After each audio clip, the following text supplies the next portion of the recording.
Hey everyone, I am Srđan and I am a leader of reflection detection in the game development team, and in today's video I will like to show you what kind of game Aeternum is.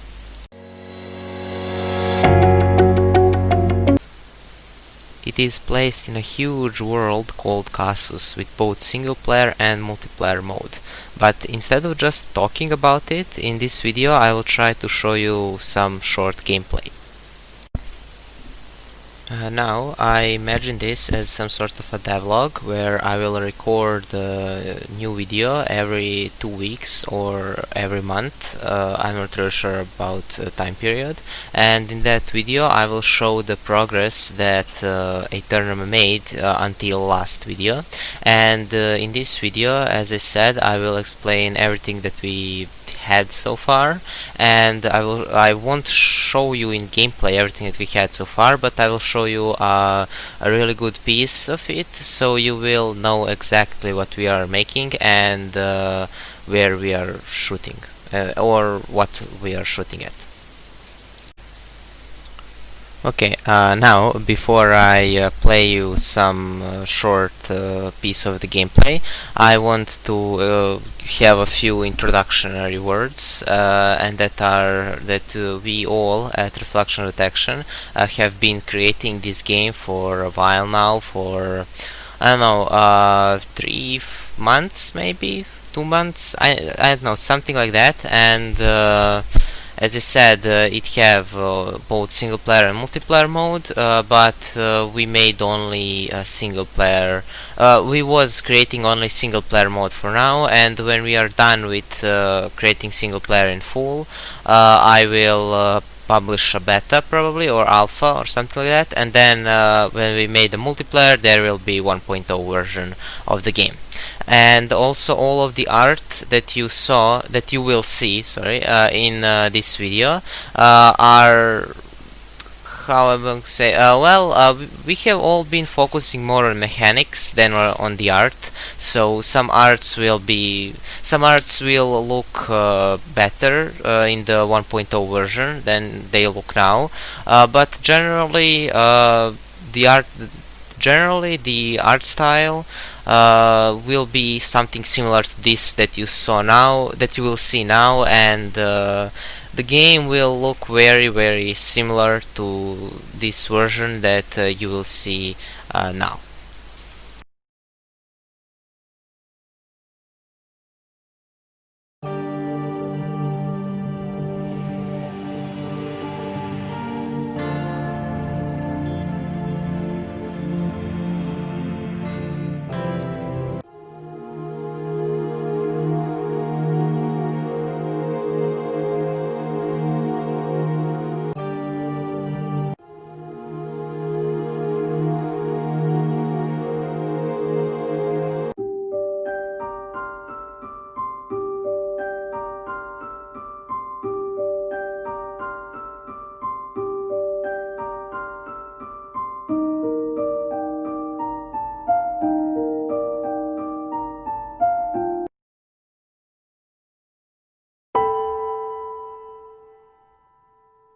Every day, the kingdom inches closer to collapse.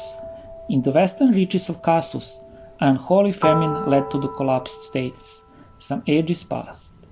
In the east, spirits haunt the blood-stained hills of prison camps. In the south, abomination and men of freakish proportion emerge from the cursed lands. And all through the entire kingdom there are whispers of rebellion. Calamity has given way to unrest, which has given way to distrust. Not that it matters much to you, of course. Not here in the bonfire villages. At least, not yet. As you can remember, life has always been simple. It has its difficulties, demanding hard work in the summer and hungry nights in the winter. But in between those difficulties, there has always been a thrilling hunt or raucous nights with the boys. Few things ever truly change in bonfire villages. That is, until the Crown's Guard caravan rolled into town. They were here to recruit, going from town to town, village to village, and city-state to city-state, soliciting able-bodied men into service. It would seem that the king intends to address those tumultuous times with a fresh round of conscription. Watch from your doorway as familiar faces all gather around the village square. You see the recruiter unfurl his parchment and begin reciting surnames. One by one, your friends and neighbors step forward to either pledge someone to service or decline. It doesn't take long before you're your own. The recruiter promptly approaches and mechanically recites the terms of conscription.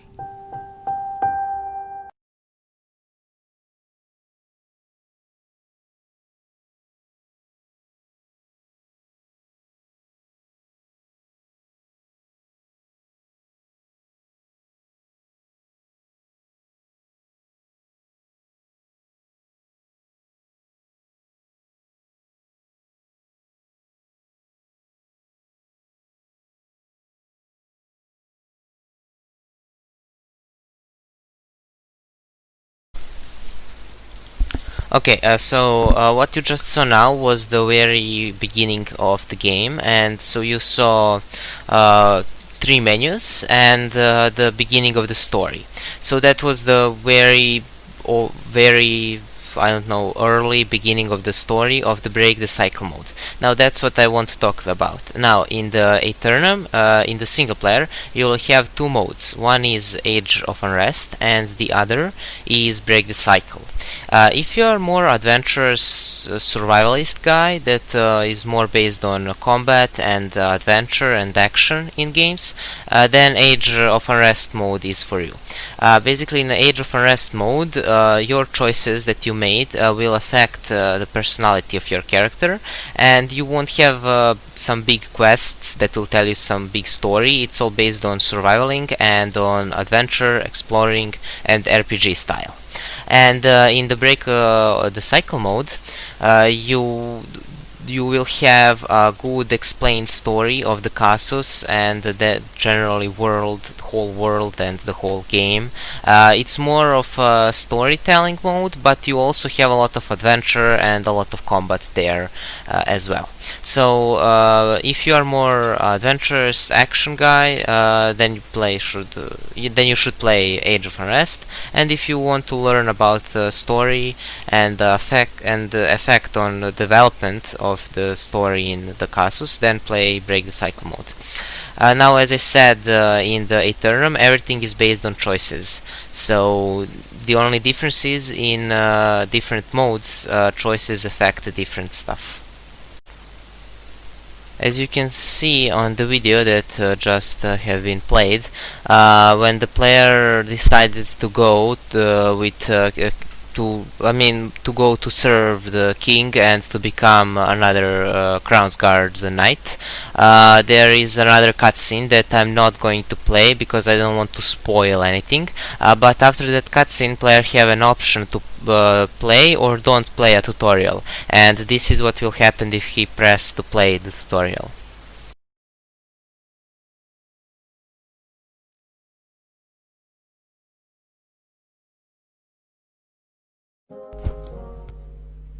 Welcome to Crown's Guard camp.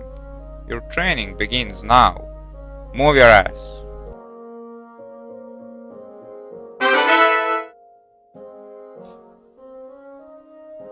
Good. Now take a look at your top left corner to see your quests. And in your top right corner you have a minimap. Your stats are located at the top. Press I to open your inventory. Press M to open a map of the Casus. Now attack the target dummy. Great job. Maybe one day you will be a great knight at Crown's Guard. Now come to me.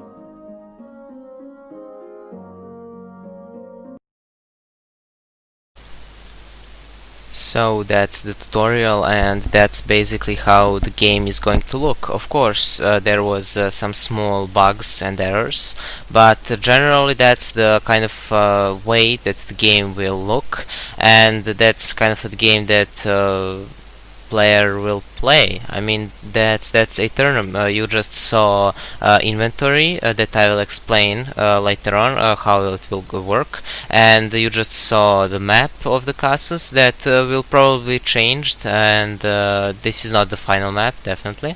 And you just saw some UI and basic controls and playing with the character, and all that is left to do is for a player, instead of killing training dummies, to kill real enemies and to make choices. And now how the player will make choices is he will sometimes have two quests and he will be able to only complete one, and the main way of choosing his choices will be through NPC dialogue, where he will have more options to pick up from.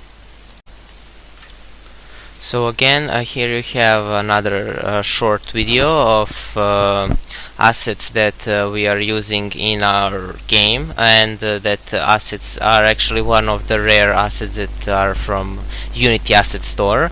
So we are generally almost all of our assets are drawing by ourselves, but there is a small number of assets that we will be using from Unity Asset Store, but maybe we'll change some.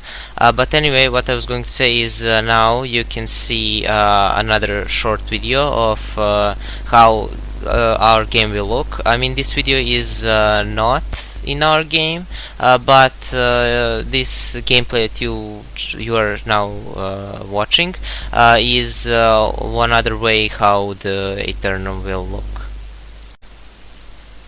And at the end, here you can see all of the modes that will be there in Aeternum and how Aeternum will look.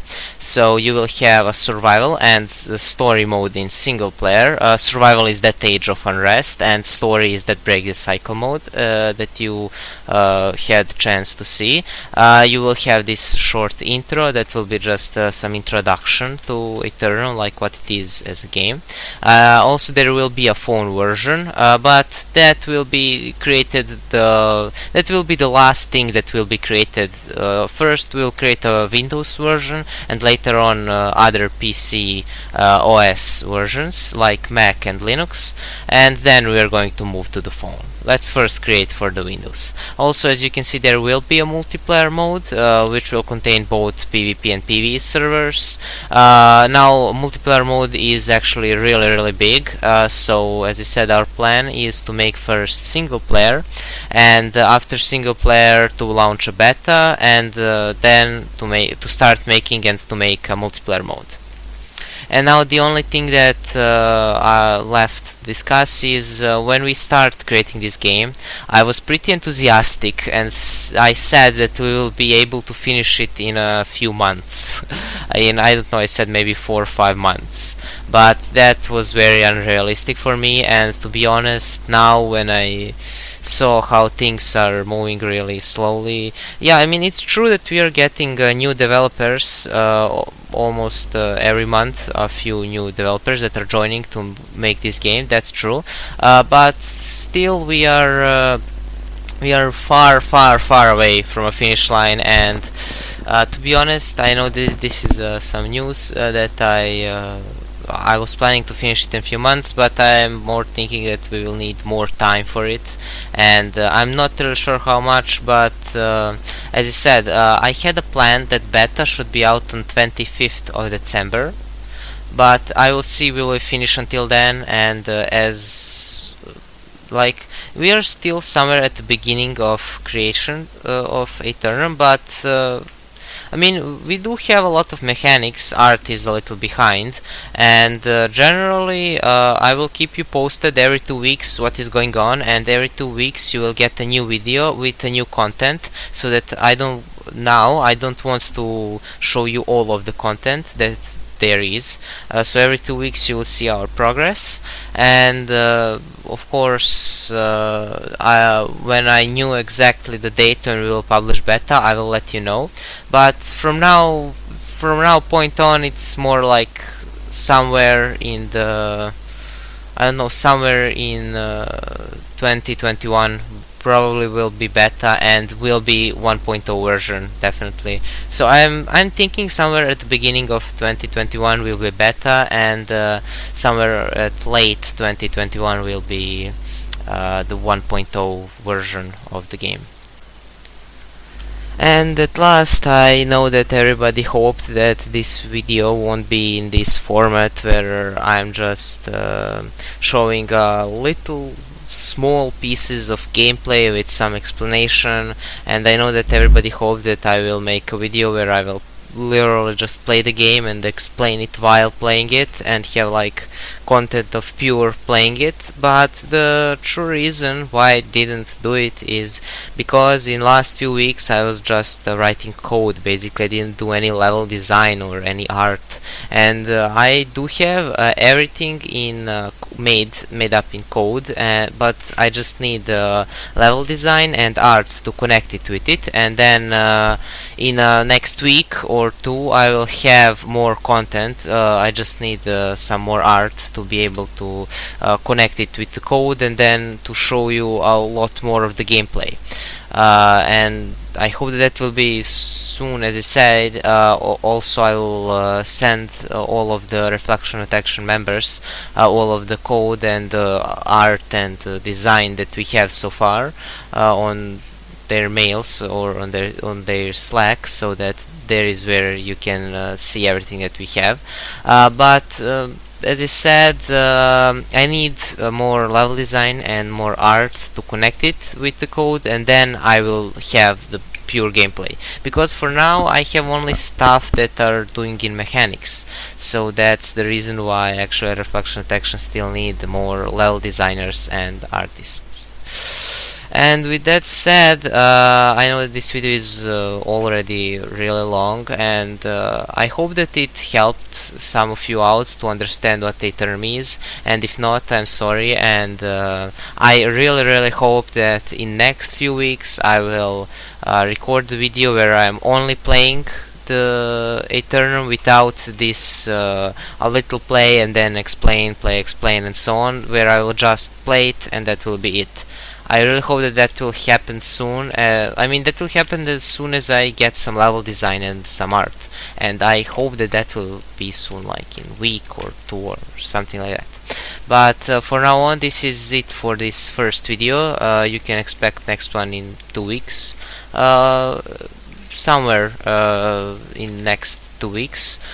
So until then, just thank you for watching, and that's it. See you in another video. Bye.